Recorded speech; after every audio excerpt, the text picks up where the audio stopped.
Olga de Kiev a enterré ses ennemis vivants et mis le feu à des villes entières. Compte tenu de sa soif de sang, son destin ultime fut l'une des plus grandes surprises de l'histoire. Personne ne sait vraiment quand Olga de Kiev est née. Les estimations varient entre 890 et 925 après Jacé. Mais l'ambiguïté entourant ses origines ne fait qu'ajouter une aura de mystère à son histoire déjà captivante. Cependant, ce que nous savons d'elle dresse un portrait encore plus fascinant. Il y a une explication parfaitement raisonnable à toute la cruauté qu'Olga allait bientôt déchaîner sur ses ennemis. Les chroniques contemporaines n'ont pas réussi à capturer beaucoup, voire aucun détail sur la vie d'Olga avant qu'elle n'entre sur la scène politique à Kiev. Malgré cela, son ascension de l'obscurité à l'une des figures les plus redoutables témoigne de son intelligence et de sa détermination. Les historiens estiment qu'Olga n'avait que 15 ans lorsqu'elle épousa le prince Igor Huillier de Kiev, devenant ainsi un acteur majeur en Europe de l'Est. En effet, son mariage la plaça au cœur d'une dynastie naissante aux grandes ambitions. Le prince Igor, l'époux d'Olga, avait un père légendaire, nul autre que Rurik, qui fonda la dynastie des Rurikides. Cette lignée représentait les racines de Kiev et de la Russe, un empire émergent qui forgeait son pouvoir dans le sang, l'acier et la cruauté. Si seulement il pouvait rester en vie. Le beau-père d'Olga, Rurik, mourut plus tôt que prévu, laissant Oleg, le gardien d'Igor, unifier la fédération tribale connue sous le nom de Kiev et Russe. Cette région englobait des parties de la Russie, de l'Ukraine et de la Biélorussie actuelle. Ce n'était cependant pas une grande famille heureuse. Après son mariage avec Igor, Olga s'installa dans un quartier difficile. Les Drevliens, une tribu voisine, entretenaient une relation précaire avec Kiev et la Russe, alors qu'ils avaient autrefois été loyaux envers la nouvelle patrie d'adoption d'Olga. Leur loyauté vacilla après la mort d'Oleg, puis ils ajoutèrent l'insulte à l'injure. Après le décès d'Oleg, les Drevliens cessèrent de payer le tribut à Kiev et à la Russe. Cette défiance marqua le début d'une rivalité qui allait façonner le règne d'Olga et déchaîner sa colère. Igor partit en mission importante. Il se rendit dans la capitale des Drevliens, déterminé à forcer ses habitants à payer le tribut qu'ils avaient cessé de verser. Face à l'imposante armée de la Russe de Kiev, les Drevliens cédèrent et remirent le paiement pour éviter un conflit plus important. Mais l'orgueil prit le dessus sur le puissant mari d'Olga. Igor était déjà sur le chemin du retour vers Olga à Kiev, à seulement 2 jours de cheval. Quand sa cupidité l'emporta, il décida que le tribut des Drevliens était insuffisant et fit demi-tour avec une petite escorte pour en exiger davantage. Cette décision imprudente allait avoir des conséquences désastreuses. Lorsqu'Igor retourna sur le territoire des Drevliens pour exiger un tribut supplémentaire, sa cupidité scella son destin. Les Drevliens, refusant de supporter davantage d'extorsion, lui tendirent une embuscade et le mirent à mort de la manière la plus sauvage possible. Selon le chroniqueur byzantin Léon le Diacre, l'exécution d'Igor fut un acte d'une cruauté choquante. Les Drevliens l'attachèrent à 2 troncs d'arbres pliés vers le sol, puis les relâchèrent, déchirant son corps en 2, bien qu'il soit possible que les choses ne se soient pas exactement passées ainsi. Certains historiens suggèrent que le chroniqueur byzantin a peut-être dramatisé l'exécution d'Igor, s'inspirant de mythes anciens. Quoi qu'il en soit, pour Olga, le résultat était le même. L'ascension d'Olga après la mort atroce de son mari lui conféra la distinction précaire d'être la première femme à diriger la Russe de Kiev. Bien que les détails de son règne soient rares, la chronique principale offre des aperçus de son leadership. L'histoire retient principalement son règne pour sa cruauté inflexible envers les Drevliens. Et qualifier cela de cruauté inflexible est un euphémisme. Tout comme son mari avait sous-estimé les Drevliens, ces derniers allaient sous-estimer Olga. avec des conséquences encore plus macabres. Il pensait pouvoir la manipuler pour qu'elle se soumette, envoyant une délégation à Kiev pour proposer une union entre Olga et leur prince. Olga, cependant, avait d'autres idées. 20 émissaires drevliens se rendirent à la cour d'Olga avec le message de leur prince, confiant dans leurs exigences. Leur mission était double: se vanter de leur embuscade contre son mari et obtenir l'accord d'Olga pour épouser leur prince. Et, étonnamment, Olga tempéra sa rage. Devant elle, à la cour, les drevliens déclarèrent leurs intentions. Ils annoncèrent la mort d'Igor et présentèrent leur offre. Olga devait épouser leur prince, alignant ainsi son royaume sur le leur et acceptant leur domination. Au début, la réaction d'Olga semblait conciliante. « Votre proposition me plaît.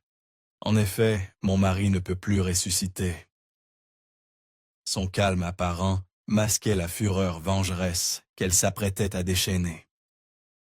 Olga poursuivit sa réponse sereine, disant « Mais je désire vous honorer demain en présence de mon peuple. Retournez maintenant à votre bateau et restez-y avec un air d'arrogance. » Cependant, son calme et son ton pacifique dissimulaient ses véritables intentions. Dans le cadre de son subterfuge élaboré, Olga donna aux Drevliens des instructions claires. Elle leur dit de déclarer « Nous ne monterons pas à cheval ni n'irons à pied. Portez-nous dans notre bateau. » Le lendemain, les émissaires arrivèrent à la cour d'Olga, s'attendant aux honneurs qu'elle avait promis, et ils répétèrent ces paroles apprises. Le peuple de Kiev, suivant ses ordres, hissa les Drevliens dans leur bateau jusqu'à sa cour, où, secrètement, son plan machiavélique se mettait en place. Comme elle l'avait prévu, les Drevliens prirent le fait d'être portés dans leur bateau pour un honneur profond. Semblable à une procession royale, ils n'avaient aucune idée du sort sinistre qui les attendait, alors qu'ils se prélassaient dans ce qu'ils croyaient être la bienveillance d'Olga. Tout selon le plan d'Olga, le peuple de Kiev amena les Drevliens et leur bateau dans la cour. Puis, Olga révéla son piège. Pendant la nuit, elle avait ordonné à son peuple de creuser une profonde tranchée. Mais ce n'était pas une simple tranchée. C'était une fosse commune, et elle y enterra ses ennemis vivants. Juste au moment où ils pensaient avoir gagné, Olga ordonna à son peuple de jeter les émissaires drevliens et leurs bateaux dans la tranchée, alors que leurs cris de triomphe se transformaient en hurlements de terreur. Olga ordonna à son peuple d'enterrer les Drevliens vivants avec leurs bateaux, et elle n'avait pas fini de rendre justice ou de se venger. Alors que la terre s'amoncelait autour des Drevliens, Olga se pencha pour observer leurs souffrances. Froidement, elle demanda « Cet honneur est-il à votre goût ?» Étant donné ce qui se passa ensuite, ce n'était que l'entrée de son repas de vengeance en 3 plats. Pas encore satisfaite d'avoir vengé l'exécution sommaire de son mari, Olga envoya un message aux Drevliens. Elle demanda qu'ils envoient leurs hommes distingués à Kiev, afin qu'elles puissent se rendre auprès de leur prince avec tous les honneurs. Comme Olga l'avait demandé, les Drevliens rassemblèrent un autre groupe à envoyer à Kiev. Cette fois, ils envoyèrent leurs chefs les plus estimés, confiant qu'Olga accepterait leurs conditions. Ils n'avaient bien sûr aucune idée de ce qu'Olga avait fait à leur premier émissaire, ni de ce qu'elle ferait au second. Lorsque les émissaires arrivèrent à Kiev, Olga leur réserva un accueil chaleureux, comme elle l'avait fait pour le premier émissaire. Elle ordonna à son peuple de préparer un bain pour qu'ils puissent la saluer correctement après leur voyage. Alors que la seconde délégation drevlienne entrait dans le bain public, anticipant l'hospitalité d'Olga, ces hommes scellèrent les portes derrière eux et mirent immédiatement le feu à l'endroit. Pris au piège à l'intérieur, les Drevliens périrent dans un brasier infernal, victimes de la vengeance ardente d'Olga. Et avec cela, vous pourriez penser qu'elle était satisfaite, mais vous auriez tort. Pas encore satisfaite, Olga tourna sa vengeance vers les Drevliens pour la 3e fois. Elle avait une instruction spéciale pour eux, de préparer de grandes quantités d'hydromel dans leur capitale, là où ils avaient exécuté son mari. Elle prétendit vouloir pleurer le défunt Igor et organiser un festin funéraire approprié en son honneur. Bien sûr, connaissant Olga, elle avait autre chose en tête. Olga se rendit sur le site de la tombe de son cher défunt avec une petite suite. Une fois là-bas, elle montra enfin un signe de vulnérabilité et pleura en accomplissant un rituel solennel. Cependant, son élan émotionnel n'était rien d'autre qu'un mouvement calculé pour préparer le terrain pour son prochain acte de représailles. Après son spectacle, Olga et sa petite suite, ainsi que les Drevliens, s'assirent pour profiter du festin, les Drevliens sirotant l'hydromel qu'Olga avait organisé. À mesure qu'ils s'enivraient, Olga donna un signal à sa suite.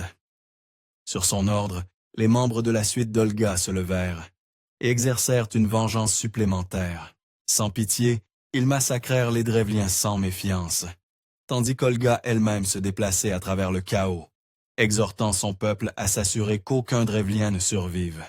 Le carnage était indescriptible. Selon la chronique principale, la vengeance d'Olga coûta la vie à 5000 Drevliens pendant le festin. Mais même cela ne suffisait pas à étancher sa soif de vengeance sanglante pour la mort de son mari. Sa rage la suivit à Kiev pour rassembler une armée. Elle était déterminée à éradiquer la résistance drevlienne restante. Avec son mépris pour les Drevliens désormais évident, les forces d'Olga affrontèrent les Drevliens en bataille ouverte et les vainquirent de manière décisive.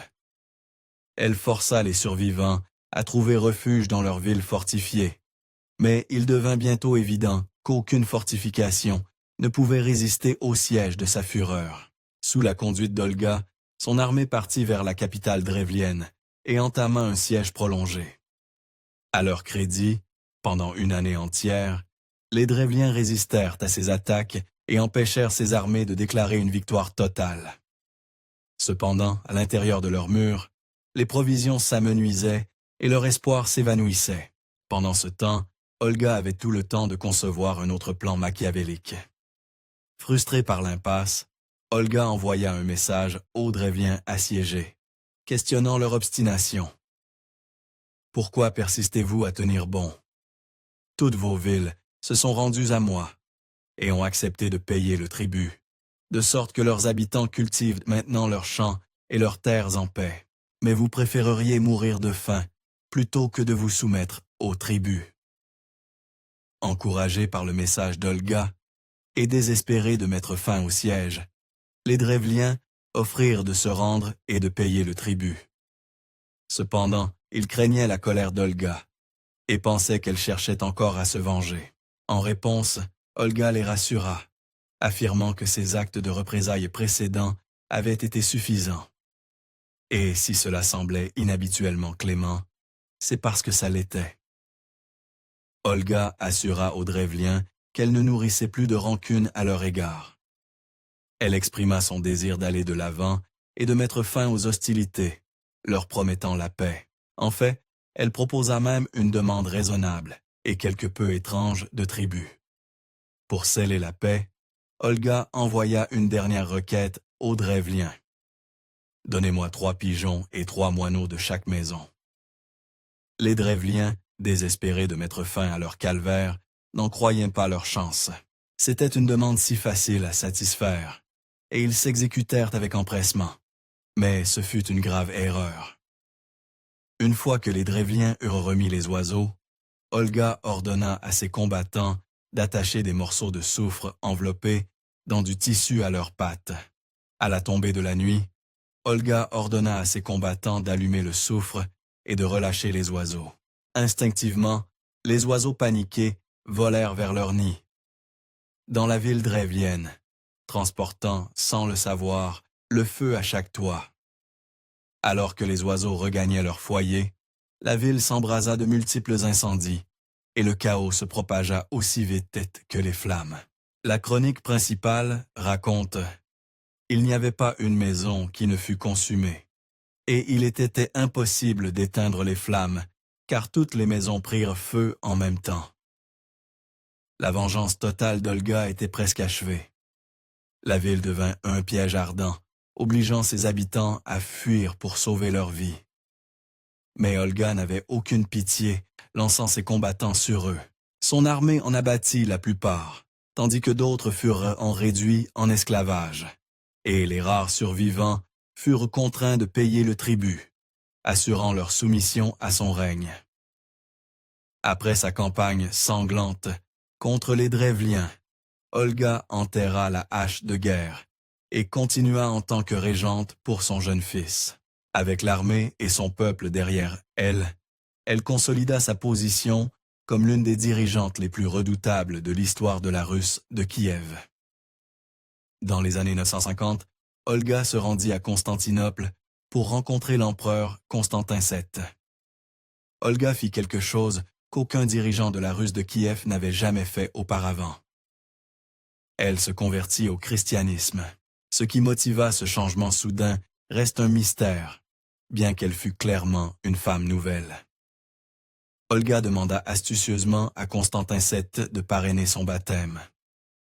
Bien que ce geste reflétât probablement une relation réellement étroite entre les deux, c'était aussi un coup de maître en diplomatie.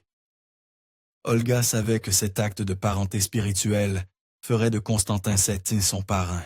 Ainsi, il devenait inéligible pour être son mari.